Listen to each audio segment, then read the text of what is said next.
Looks like we're going to be tracking some active weather during the second half of the week, but as it stands right now, we're in a pretty good place. We're going to start off with a little game I like to call Find the Jet Stream. Pretty easy to identify where it is right now. You can see that it's dipping way down south. In fact, it's been bringing some really abundant moisture to Southern California and the Southwest in general. And then take a look at that. Up we go. So 25 in Denver, more than double that in Kansas City right now. You're seeing where that frontal boundary is. Some wonderful warm weather off towards the south and east. It's 72 right now in New Orleans, 74 in Houston. It's 75 currently in Miami. Here's what it looks like on a map. We do have a system pushing through that's going to start to bring some cooler and more inclement weather across the east over the next couple of days. Looks like we've got some snow across the Dakotas and we've got some freezing rain just a little bit off towards the west of Chicago. Meanwhile, as we take a look off towards California, I am extremely pleased by this. We've been seeing some fairly steady rain. Some of it has been leading to some flooding issues, especially up towards Sacramento near the Delta there, but this is abundant moisture.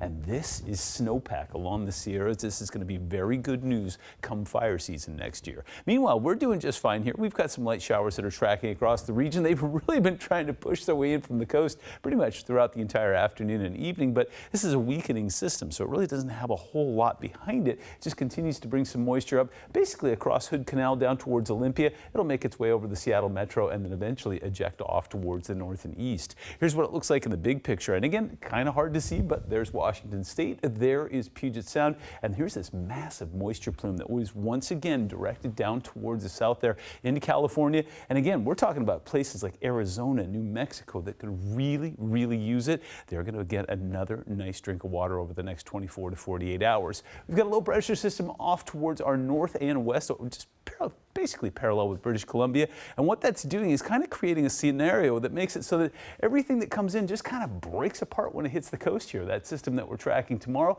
and then into Wednesday morning, it looks like it's going to dissipate. Next system that comes in behind that, though, it's going to be hard to avoid it. It's big and it's abundant. So what it's going to do is bring some limited moisture to the region. It's more about the winds. We're going to be tracking some very gusty offshore winds as this system moves in. Could get up to about 50 miles an hour late Wednesday night into Thursday. But in the meantime, easy stuff. Everything that's coming in is, again, just doing so politely, bringing some rain down low, some snow up to the mountains. We're talking about a couple inches. It doesn't look like it's going to be particularly heavy out there. We're going to do the same thing again about 24 hours from now. We'll just bring some light rain through the region, some light snow. We start off with a bit of a sun break on Wednesday morning if you're planning on getting out and getting something done. And then it looks like we will become active Wednesday night into Thursday, kind of stay that way through the weekend. So again, not tracking a whole lot in the way of deliverable moisture. Looks like we'll just get a little top off in the mountains.